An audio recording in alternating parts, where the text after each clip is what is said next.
Closer. I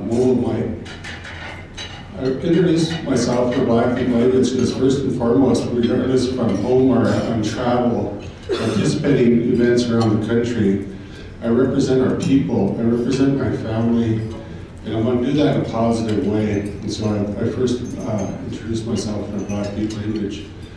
My name is Tatsey. I'm a tribal member of the Blackfeet Nation in Montana, and I have worked at Blackfeet Community College, as Vicki had stated.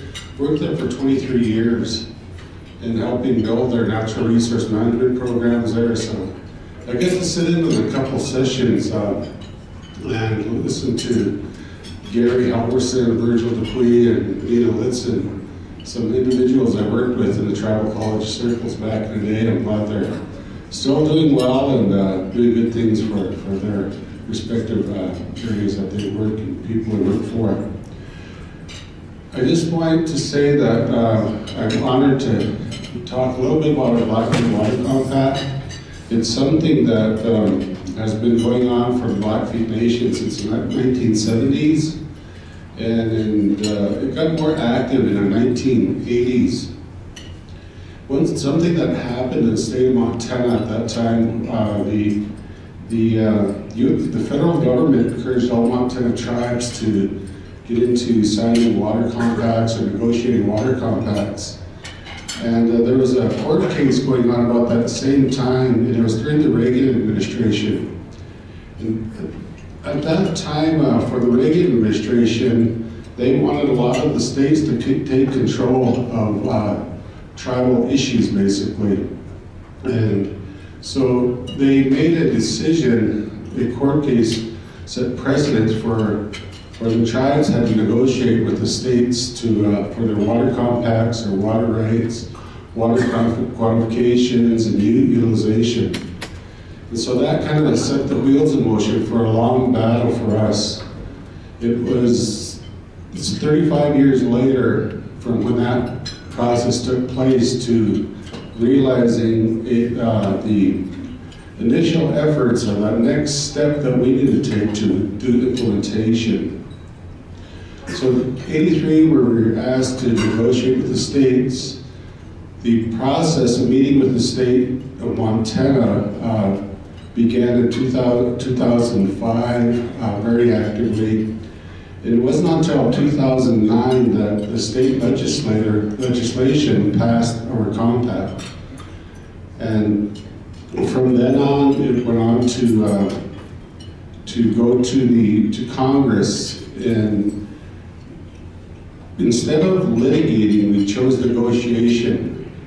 If we were to litigate it, we would have been at the mercy of what the state of Montana would have allocated to us and basically allotted to us in the beneficial use aspects of water, and we didn't want that. We decided to negotiate. We threw in our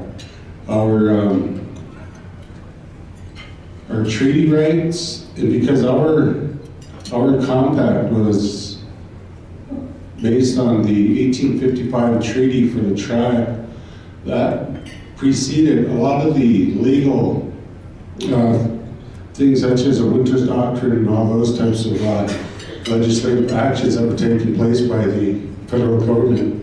Just trying to get this thing to work here.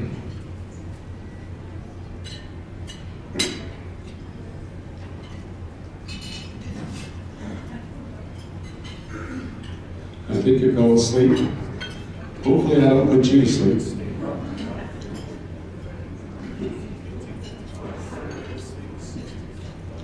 But while he's working on that, it's been a long process for us. The compact has went through a lot of ups and downs and support by our elected officials, and not all our elected tribal governances, tribal councils have been supportive of the compact. And so sometimes it has taken a front seat to the efforts of our people and our council, while other times it has taken a back seat. And so this is a little bit about our compact.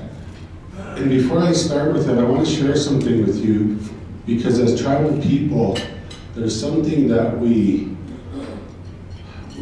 that's just part of us, it's inherent to all of us, and that's our stories, our origin stories. And all of our origin stories as Blackfeet people, Sabbatio made us equal to everything. We weren't to rule over, exploit anything that was out there in natural systems, being the natural world. We as people were just part of that. And so we weren't given the right to rule over water, we weren't given the right to rule over any animal, any land. But as we adapted and moved forward, we were allotted lands, and now we're at the point where we're, as this first statement says, coming up with processes to control our water. And that's really, for me, it's really a hard thing to really discuss at times, because if you understand our old ways, we were never to control anything. We were stewards of it, we were protectors of it, and we were a part of it. And so this is new times, it's something that we have to adjust to and adapt to. And so this is one of the benefits, I guess, of a water compact. And I'm not going to go into the articles or anything, just because I would encourage you to go to our Blackfeet Nation website and read some of this for yourself. It is a pretty comprehensive documenting stories and these different activities that happen for us as we move forward with the compact. I'm going to talk, just share a little bit of the chronology with you. And this just, hopefully this works. I don't know if I'm hitting this hard enough, or is it? Yeah, that one? Okay. I guess my skills from as an instructor at BCC have fallen in council. But like Virgil, I heard him say this earlier, that adjustment to these new systems is not part of our forte.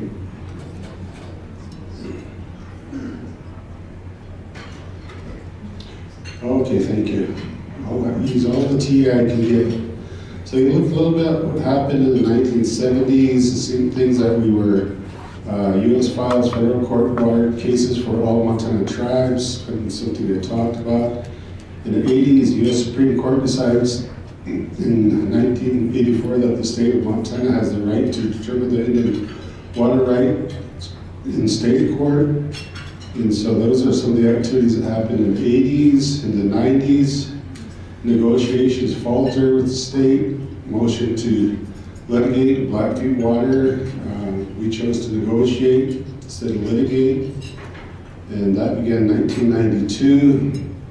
And so in 2000, it's a good chronology of some of the events that happened as we transpired into the water compact that we have today. 2016, the Settlement Act was approved by the Senate and also Congress and Senate, and it was one of the last pieces of legislation that President Obama signed before leaving office. And so now I may need some help on how to get back out of this and get to the next bullet point real quick. So if you just stay up here and work with me here, I think we'll make it through this. Oh, I should put my reading glasses on, that'll help.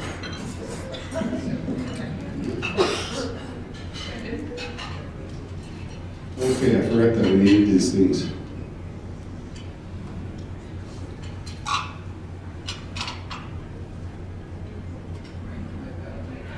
You may just have to stay up here if you would.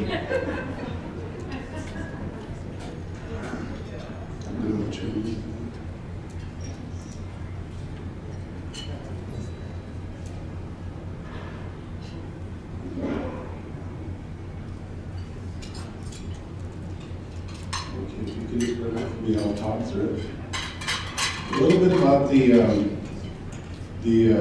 facts about the water compact. What is the Blackfeet Water Compact? The information project, the treaty rights, treaty reserve water right versus winter's right.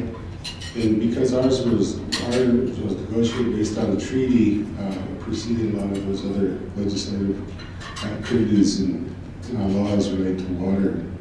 But I just wanted to share this with you. I'm going to let you go through this for your own information. I want to make this more of a Q&A, so I'm going to kind of go through this fairly fast.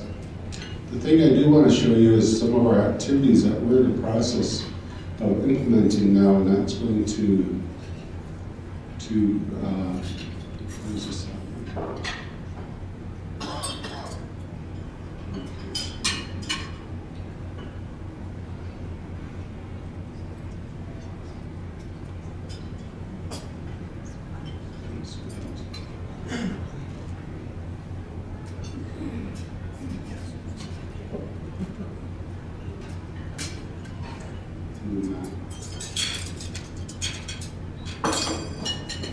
To give you an idea of where we're located, I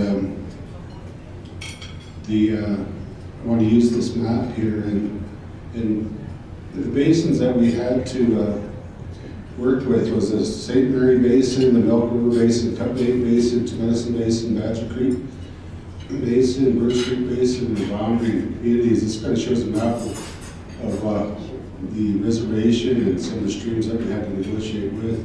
Look at us, our relationship to the state of Montana. One of the things about our reservation, we're on what is known as the Triple Divide. We have waters that flow in reserved rights that flow back into the Pacific Ocean. We have waters that originate on our reservation that flow back into the Hudson Bay. And we also have waters on the reservation that flow into the Gulf of Mexico. So we have 3 different watersheds that flow into 3 basically macro watersheds that flow into these bodies of water. And so it was a challenge for us when we were negotiating, and especially the St. Mary's project, not the River project, more so St. Mary's. We had to deal with a situation. It was a boundary waters treaty that was agreed between the U.S. government and Great Britain way back in the day that our tribe did not have any say in. So it's just one of those things that we as tribes have to deal with and adjust to and adapt to and move forward. But these are some of the things that we're looking at implementation. We're looking at community water systems.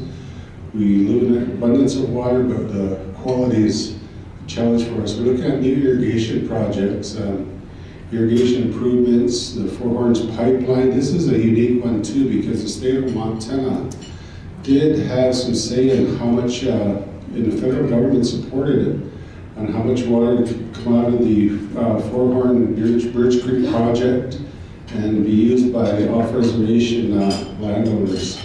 This is the one that's still in contention. We have a lot of our tribal membership that voted not to support the water compact. It was supported by 80% for, 20% against. And it was just a really contentious time for us because someone felt we should control all the water on the reservation. We basically got around 99% of it though, right around that number, if you look at the amount of water on the reservation. So we can look at from energy to fisheries to acquisition. We have some latitude in how we can use the compact money. But anytime you work with the federal government, and you all know this, getting funds for grants or other programs for services, there's these processes of accountability and strategic planning that they want to see you conduct prior to expending. And so right now we're in the process of forming a water committee for the tribe that will plan and prioritize projects based on stakeholder input and community outreach. And so for me to go into the depth of this water compact, we could probably be sitting here for a week. I hope I didn't confuse you just with the little things I've said, but I want to make this interactive. It's just from my experience of teaching in a classroom, and after a good lunch you get tired and kind of sedated, so I'd really like to take some questions at this time because it helps me just with some of the things that people might have out there. So some questions that people may have is what I'd like to really engage in at this time. And I'll answer to the best of my ability. There are some things, I will just say this, there's some legal things that we're working on that I can't answer at this time, but I'll answer most of the questions that I can.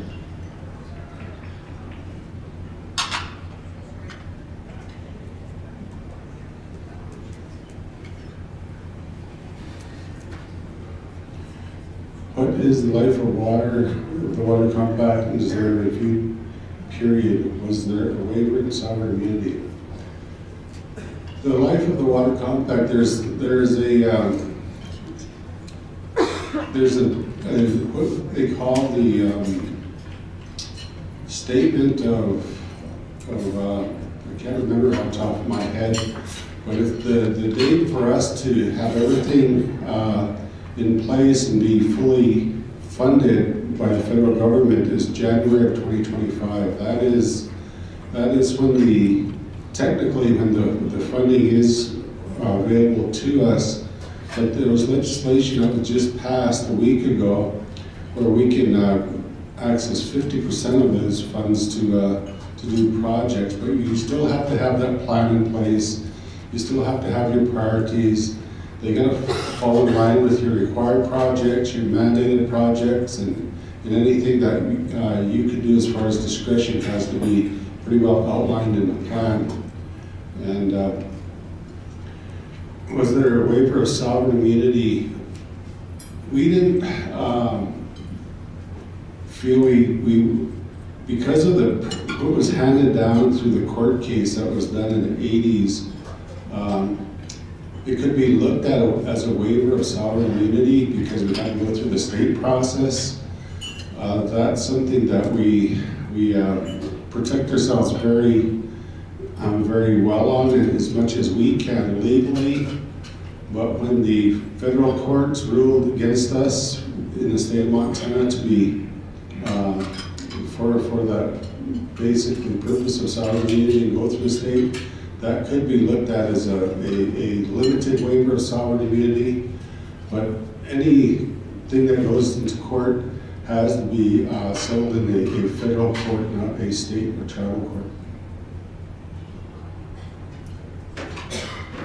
Terry, so we can take questions from out here in the audience. Do other people have questions before I get to ask mine? Yeah, I would just encourage. So I'm going to interject one question while Sure. There are some more coming in here. Can you tell us a little bit about the process that you went through with the negotiation, and then how did you manage to get it through Congress after the negotiations were fixed?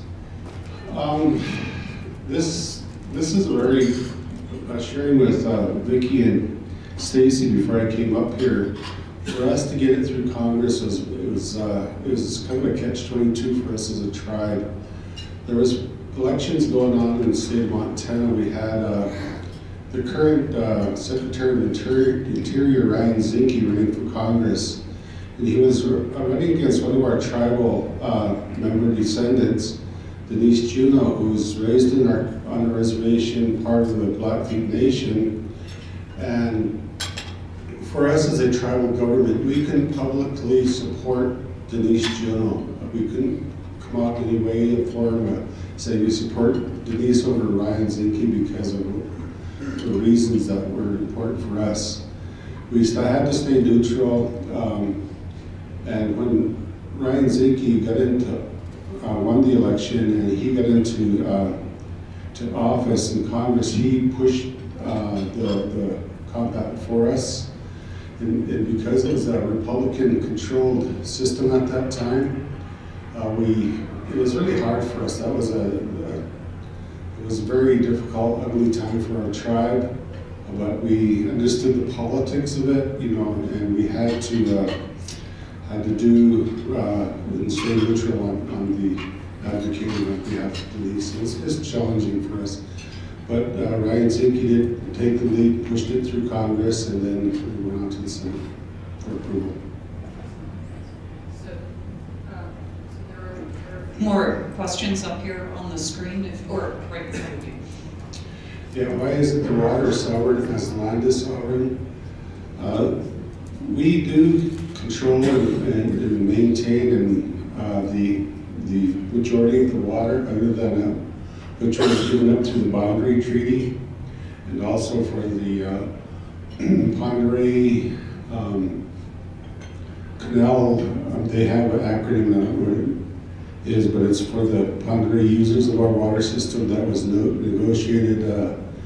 That was one that kind of got out of our hands too. There was a decision made by the federal government at that time. So yes, water is sovereign as the land is sovereign, and it goes back to our old values of we don't control and own, but we're in a position now anymore where I don't know how it's a hard balancing act for us as a tribe, but yes, we still believe it is sovereign as land.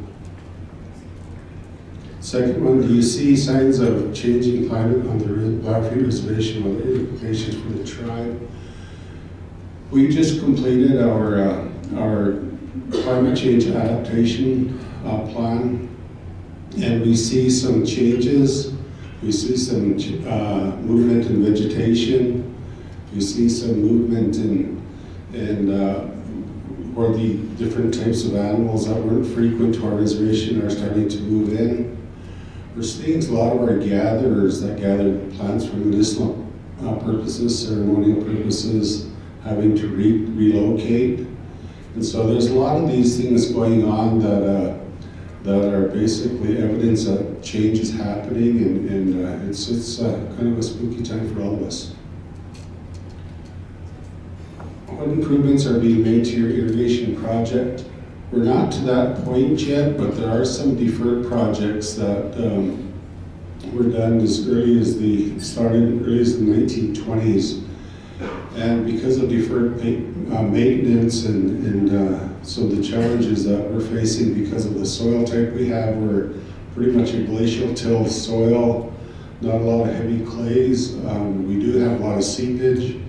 And so some of those deferred maintenance systems are priorities for the Bureau of Reclamation funding, which is in charge of the implementation fund, where the BIA is in charge of the trust fund for the compact.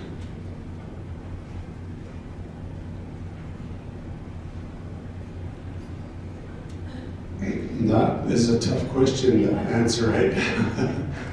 Do you think the recent change in the Supreme Court will make it more difficult for tribes to secure water rights? I think it's a challenging climate. We came out of a challenging climate, and I don't think it's going to get any easier. A lot of the tribal issues and legal cases have been, I'll just say it's scary times for us as tribes. Clarify between negotiating and litigating. When you're asked to litigate your water rights through a state that your reservation is within, you're kind of leaving it out to the judge and that's hearing the case, and those opposers that you have to what your interests are. There's a chance that we would benefit it to the capacity in quality and quantity that we were able to. If we didn't negotiate for the litigation, we probably would have the amount of water that we received on the Blackfeet. So negotiating was a bit of process for us. We gave up a little of what we wanted because of negotiation. We wanted the federal government to return a lot of our ceded lands to us, and that part was taken up when we had to negotiate, and so that was something we felt wasn't good for us, but we did retain all the in-stream flows in those reserved scenic areas.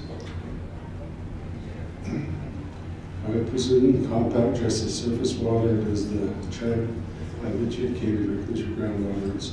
Yes, our tribe retained the rights of both surface and groundwater. And as allottees, me as a allottee, a tribal member, I have property, and so if I chose to utilize the water that was under my surface property and start a bottling company, I'd have the ability to do that. In the tribe, if they decided to utilize some of their groundwater for that, we would have that, right? The other part of this is for non-members that live on a reservation, because some of them have their, there's still some tribal members and non-members that negotiated their right for irrigation under the state. We're gradually shifting that and moving under the tribe for those that are willing to move. But a lot of that goes to codification. We're in the process now of recodifying our water codes, and we hope to have that done in the next year, at least the draft. And that has to go to the Secretary of Interior for approval. And if that, the things that we're looking at for fees and the process of who administers the permitting system comes into fruition, eventually we'd like to see all the permits negotiated through our Blackfeet tribe for members and non-members both. And so that's the process we're working on. And so those non-members that have groundwater, they would potentially be charged by the tribe because we control that water too. Was the negotiated settlement initiated as part of a broader basin adjudication? I'm not exactly sure.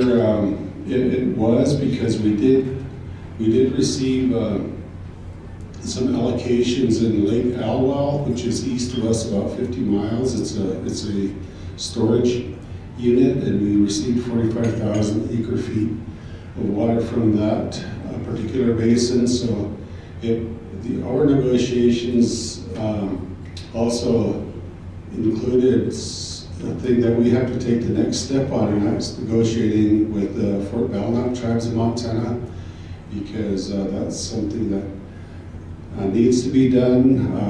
If we don't initiate the negotiation process between our tribal governance and their tribal governance, and with the support of the people that we respectively represent, then the Secretary of Interior in 2020, I believe, will basically negotiate that for us as tribal peoples, and that's something that we feel we can do ourselves and we've been open to an understanding. So it was a broad base adjudication.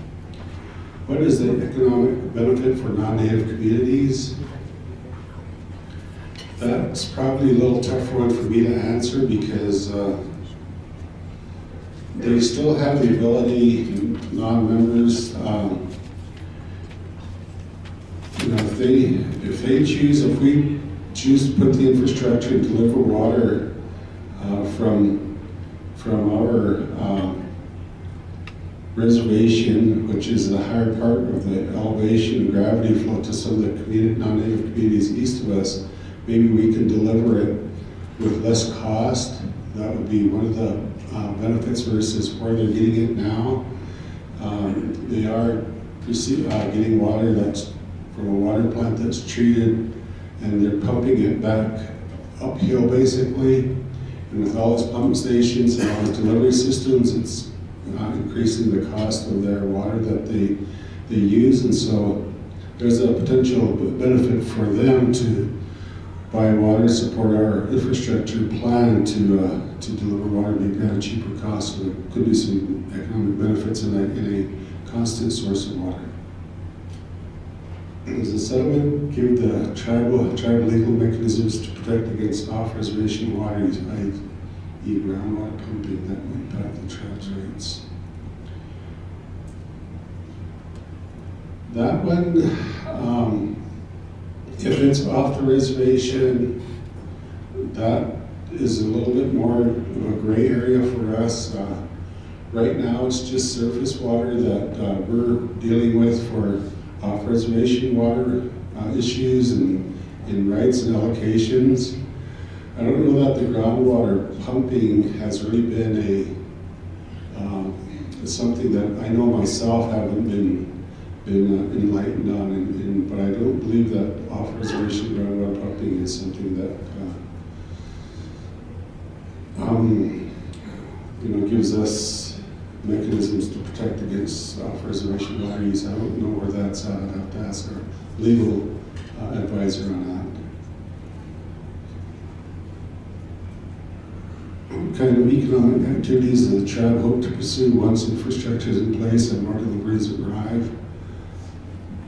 That one there is part of what we will be having the stakeholders meet with us about and look at their ideas, their plans from agriculture projects, of course, from more recreational opportunities through fisheries, through maybe water parks, of course, marketing water. One of the things we got to be careful as a tribal nation is we want to make sure that we never mention the word sell.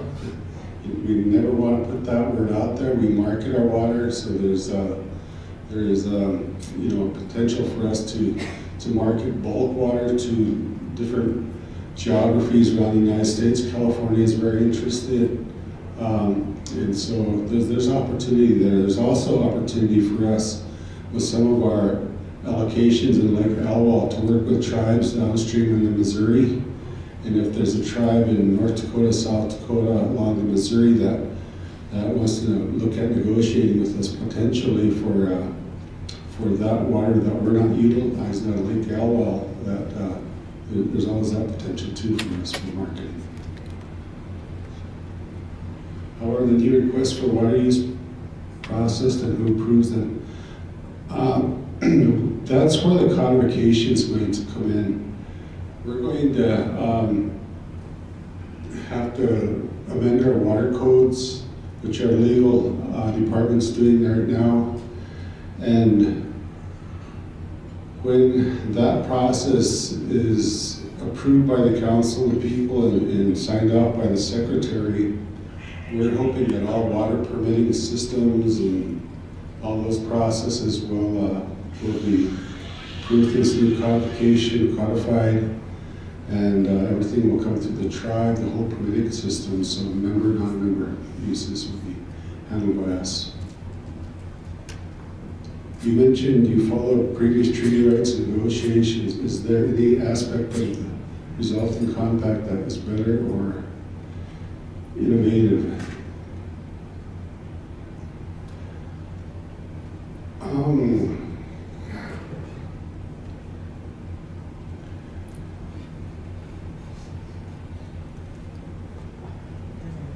Not quite clear on this question here. Is there any aspect of the resulting compact that's better or innovative?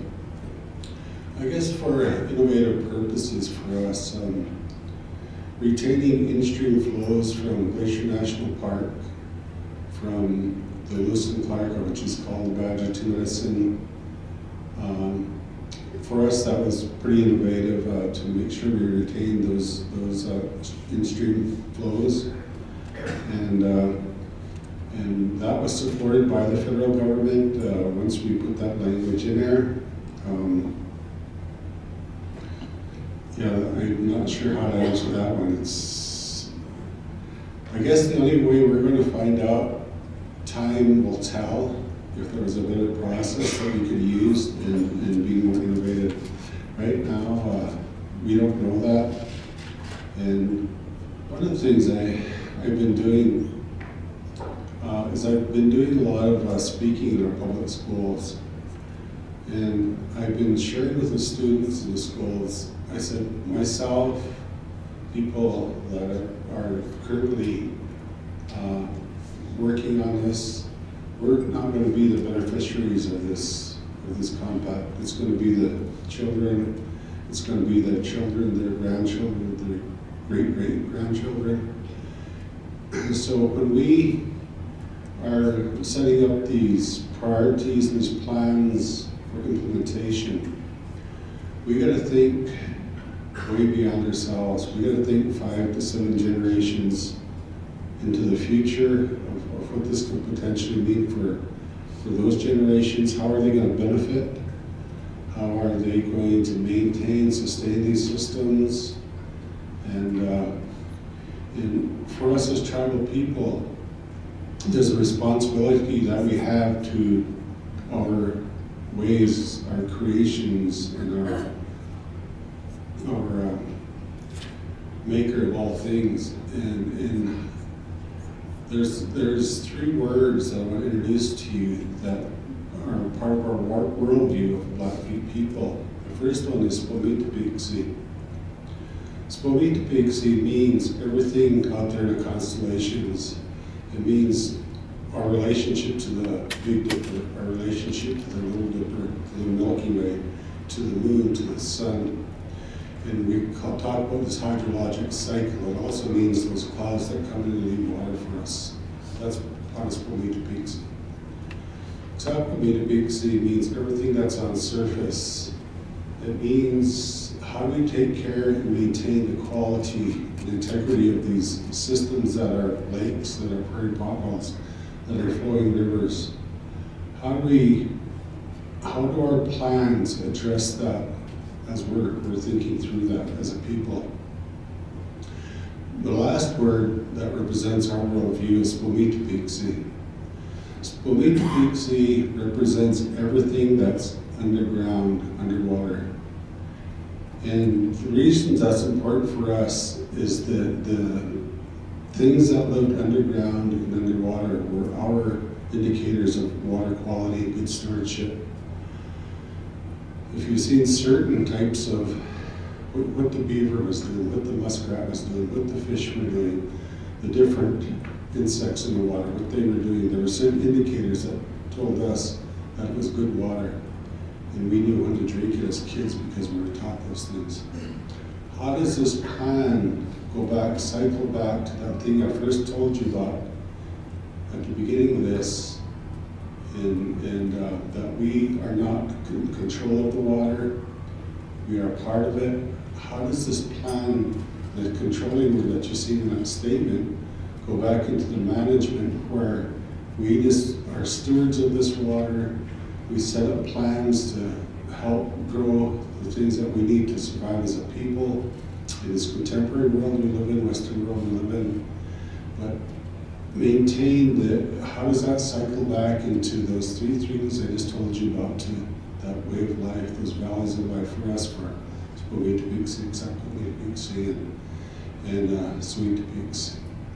Those are the things that we have to think about, because those are the things that's going to sustain us as a people, as a tribe, and keep the integrity that we have as the Mississippi-Piconee part of the larger Piconee Nation. And last question here that I see is, are any other incentives for negotiating purposes being considered? Example, land exchange, economic development funding, land buyback program, etc. One of the discretionary things that we can do with some of the funds, like I said, the real date that the federal government has to pay us is 2025. But we can purchase property. If there's property that is not in our hands now that we want to buy back, that has an abundance of water on it, and some really important features as far as ecologically, economically, culturally, that is important for us. This compact allows us to do that. Economic development funding, that could be for the different communities. And we're looking at potentially increasing our fisheries, tourism, recreation. There has been discussion about building a water park in Browning for 2 months out of the year because the other 10 are in winter. And so there's a potential economic development funding like water, bulk water, marketing, and just through codification, the increase of permitting, and how that structure, which is going to lead to jobs, land buyback programs, etc. I'm not sure if we were to buy back some of this through land buyback, that's coming down the second cycle of it. There's funding through this to maybe develop some of those properties and help us as we move forward into getting our people back to the land. Like many of our reservations, many of our communities, we've been removed from the land for us. It's really started around 1868. And when we start looking at these boarding schools, it really became evident in the 1960s and 70s when we start getting these community housing projects and moving our people further from the land and moving them into these clusters. So a lot of our kids nowadays don't even understand their relationship to land, and so hopefully this will be an avenue to bring people back to the land too. Terry, thank you. One last question, because I usually get the last word. You clearly, so we've been hearing a lot about drought and water shortages and water availability. I'm gathering from what you said that water supply is not as much of a concern for you as it is in the rest of the Southwest and here in the arid regions. First of all, is that true? And then second of all, could you elaborate a little bit more on what you would do with that water? You said you were talking to other communities on the Missouri. Would that actually be physically a transfer of water, or how would that work? On the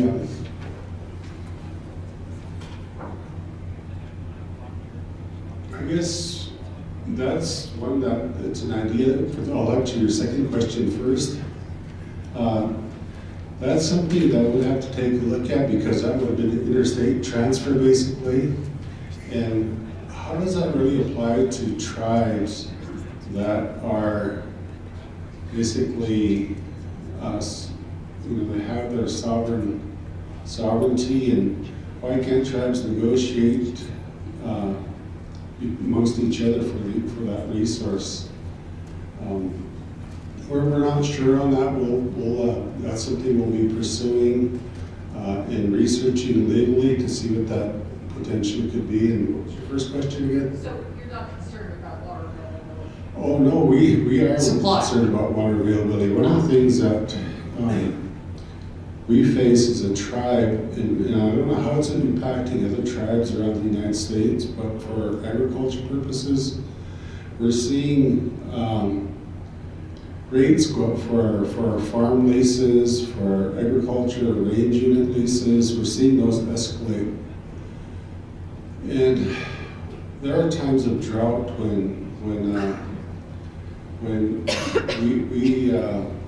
been incrementally paying these increases probably since 2011, but the quality and the quantity of the resource we're paying for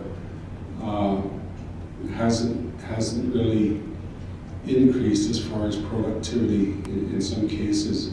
So if there is a way that we could utilize some of our streams and create some delivery systems on these higher landscapes that we have, higher hills and gravity flow to some of these range units or to some of these farm areas, then it would increase productivity. It would justify those increases in rates that we're seeing. And so we do face those as well, because I'll give you an example. Last year we faced one of the worst droughts that we ever had as producers. And me being a producer myself, I've seen this. There were range units that I paid for that I never got to use because there was no water on it. So we do face the same, but how do we, as a tribe and looking at the different communities that have the different varying water interests, work together to deliver water to these systems, and what's that cost going to be in the long term to do that? But at least if we're increasing the rates, it's justified by the productivity that's happening in production. So there's one more question. I think your tribe should consider a seed and plant center. Tribe should be jumping on this. I hope there's hope the impacted lands by wildfires. This kind of brings me back to my college days. One of the things that I worked very closely when I was at the Blackfeet Community College, we built a self-contained greenhouse, off-grid greenhouse that was powered by wind and solar. And part of that was working with the Glacier National Park in plant propagation. And so I used to go visit their nursery over at Glacier National Park headquarters. And so we worked out agreement with Glacier National Park, the Materials and Plant Center, Blackfeet Community College, and Browning Public Schools. And at that time, what we'd do is with the Browning Public School kids, their science programs, would go out and collect these seeds in Glacier National Park for different plants that were maybe they were seen at risk for losing or change that was happening due to drought, due to fire, due to whatever. The kids would pick these seeds, we would propagate them in our greenhouse throughout the winter, then that same group of kids would take them back out there and plant them during the spring. But you're exactly right in this question, because the value that the seeds have in maintaining integrity of a place, especially the native seeds in plant communities, is very important. And I agree with you that this is something we need to consider, because if we're looking at the integrity of the fescue grasslands, the coniferous deciduous forests that we have, and maintaining the different inhabitants of those systems, and we probably better consider this as we move forward.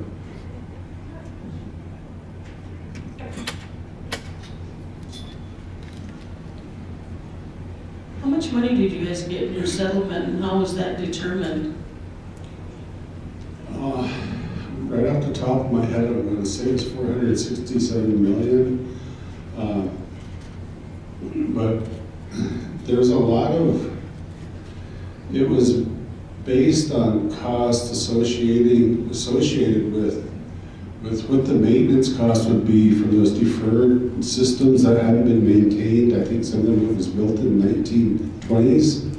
So I think it's based on 2014 or 2016 costs of what it would take to maintain and improve those systems. It was kind of projections if we were to build new storage systems to store water on the reservation, what that may cost at that time. And also if we looked at increasing our fisheries and other community services, water needs, those were some of the costs they had associated with those activities at that time. One of the things, because the cost of living happens, we put in the compact language is that if we don't get this money till 2025, whatever those costs are associated with those activities that we implement and begin in 2025,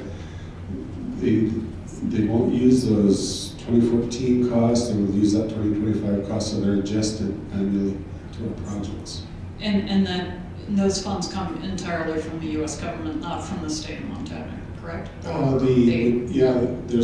is a allocation from the state of Montana that was under the Ponderay Canal project, and that money did come from the state. There was I'll just say this, and Virgil knows this from where he lives. We have some very politically astute people that are non-members, And so they know how to work the system that is kind of new to us as tribal people because we haven't been into the state politics a whole lot, although we are moving into it. So they made sure that that language was in there. The state of Montana paid that, but what we did, the caveat that we put in there was, yes, we'll take this sum of money for the Boundary Canal users, but there's a term on it, there's 25 years. So once that 25 years is up, then we don't have to deliver water to them anymore, or if we choose to, we can do the negotiated rate that we set. And that's what I say, a lot of this is up to our great-grandchildren and great-great-grandchildren. They're going to be the ones that, I'd like to be around to see it, just the guarantees I will. But yeah, that's going to happen, so. Excellent, thank you, Terry. Let's give him a big thank you. Thank you.